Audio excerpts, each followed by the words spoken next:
The first year of RuneScape was absolutely insane. Players battled for control of major cities, you could hire hitmen to take down your enemies, and you could lose months of progress in seconds. So why did it all disappear? Today we'll find out. If you somehow got a hold of a time machine and decided to go back to the first few weeks of RuneScape, you'd notice that it feels almost nothing like modern RuneScape. After making an account, you'd be met with this screen. You could customize your character's looks like today, but that's not what we're interested in. On the right, you can see that you could pick a class. Without going too in-depth, it didn't really matter what class you picked long-term. It wouldn't affect the story or change what you could do. It just affected what levels and items you'd start off with. For example, necromancers would be given a staff, black wizard's hat, and 7 levels in the evil magic skill. Back then, the magic skill was split into good and evil versions, but neither were very good. Even good magic wasn't good.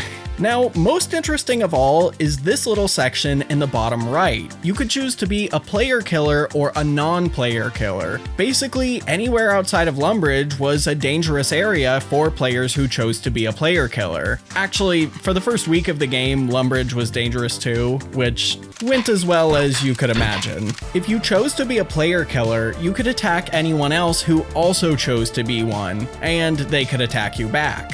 But Jagex did make it so you would have to be close in level to stop noobs from just getting destroyed by more experienced players. Now, originally, you had no way to switch between being a PKer and non-PKer after account creation. But after a lot of complaints from players, the ability to switch between being a player killer and a non-player killer was added to the game's settings. However, after switching 2 times, whatever you chose would become permanent. Keep that in mind for later, because boy will that cause problems. Now, this system is actually how the slang term PKing for player killing became popular in RuneScape. Most other games refer to player versus player combat as PvP, and a lot of modern RuneScape players do too, but back then, not so much. Now, let's say you chose to be a PKer. You've been playing for a few hours and have got yourself some nice gear and items. You even just bought a very expensive adamant longsword. Back then, there weren't any level requirements for gear or weapons, so you could be level 1 attack and still use your newly acquired longsword. Now, since PKing is on everywhere for you, you'd want to take a trip to the bank to deposit some stuff, right? This shiny new sword could put a pretty big target on your back. Well, it turns out only one bank existed, and it could only hold coins. So for the most part, you'd be playing like an Ultimate Iron Man. There were no gravestones either, so if you died, you would lose everything but your 3 most valuable items. But most players took the risk as, at the time, the map was only this big. With no big bosses to fight and a small amount of skilling content, the endgame actually revolved around PKing.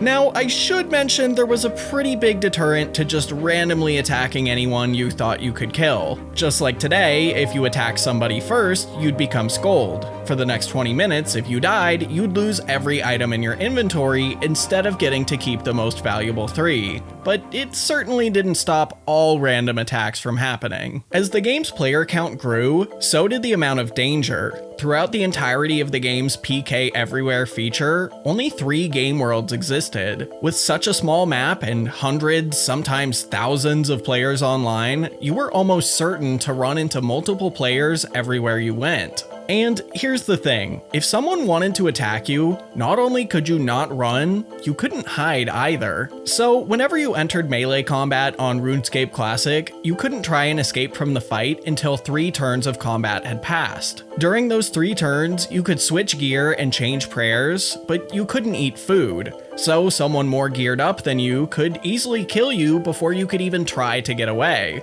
But let's say you survived. Well, you quite literally couldn't run. Running just didn't exist yet. So you would have to waddle away and hope that your attacker didn't catch you. You also couldn't teleport away, because teleportation spells didn't exist yet either. Now, you could hide. I sort of halfway lied about that part, but it wasn't easy. So Lumbridge was the only actual safe zone in the game. game, but you could also get the guards inside cities to protect you. If two players began fighting near guards, they would attempt to break up the fight by attacking whoever started it. While your attacker was stuck fighting the guard, you could slip away and find somewhere to hide or log out. Banks were a good area you could hide as they had lots of guards, but like I mentioned earlier, only one existed at the time. Now, I've yet to discuss perhaps the most dangerous feature of all, magic and ranged combat. So I've already mentioned how entering into melee combat would put you into this 3-round cycle. Magic and ranged didn't do that. You could attack somebody with either style and then do whatever you wanted, like eat food or run away. However, this also meant your opponent could also easily run away or out-eat whatever damage you did to them. At the same time, ranged wasn't very powerful and magic was very expensive due to the game's rune shortage, which I discussed in a previous video. But players still loved magic, especially because once good magic and evil magic were later combined into one skill, magic could then be used at the same time as melee, as confusing as that sounds. During your 3 rounds of combat, at any time you could also cast a spell, so you could sometimes do a lot of extra damage while your opponent was stuck in combat with you. But all of what I've just mentioned isn't exactly why I think ranged and magic were so terrifying. I just wanted to give you the background info first. So in Classic, multi-combat zones didn't exist. Basically, they're areas in modern RuneScape where multiple players can attack the same player or monster at the same time using any attack style they want. In Classic, you could only fight one-on-one with melee, but that didn't apply to magic and ranged. Let's say you come across 2 players having a melee fight. If you wanted, you could attack either one of them using magic or ranged, even though they were already busy fighting someone else. So it could be pretty scary if you ran into a group of 5 archers or mages. They could all attack you at the same time and you'd be dead before you even knew what was happening. As you could see, RuneScape was a pretty terrifying game, especially if you were on your own. It was sort of like an early 2000s version of Rust. So it shouldn't come as much of a surprise that clans were quickly formed. The story goes that a player ironically named Messiah was well known for robbing whatever random player he came across with the help of his friends. One day, Messiah came across 2 players he wanted to rob. He killed one, and the other just barely escaped. The player that survived was named King Saber, and he was in a pretty unique situation to be able to take down Messiah in the future. King Saber had actually come over from another game called Cyber Wars. It was hosted on a website called Games Domain, which Andrew Gower, RuneScape's creator, had been hired to work on games for, Cyber Wars being one of the ones he created.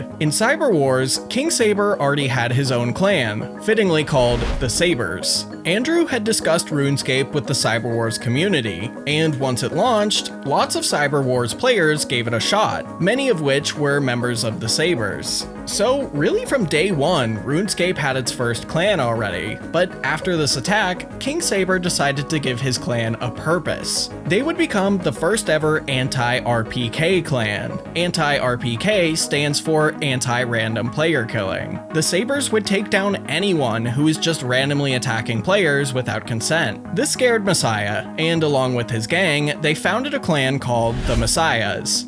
Over the next few months, more clans would form, like the Gladiators, the Wanderers, and the Black Knights. They all really liked the word "the." Every clan had its own different goals and purposes, but those that saw eye to eye would oftentimes form alliances. Those that didn't would quite literally go to war with each other. I want to start with what I believe to be the oldest documented battle in RuneScape history. It was a small one between Lightning and Robin Hood 2. Lightning was in an anti-RPK clan I previously mentioned, the Wanderers, and Robin Hood 2 was in the Messiahs. So you could see why they might not like each other. Lightning and another player named Sujon attempted to kill Robin Hood 2. As the fight traveled across the map, multiple spectators followed, and clanmates of those players in the fight ran over to help.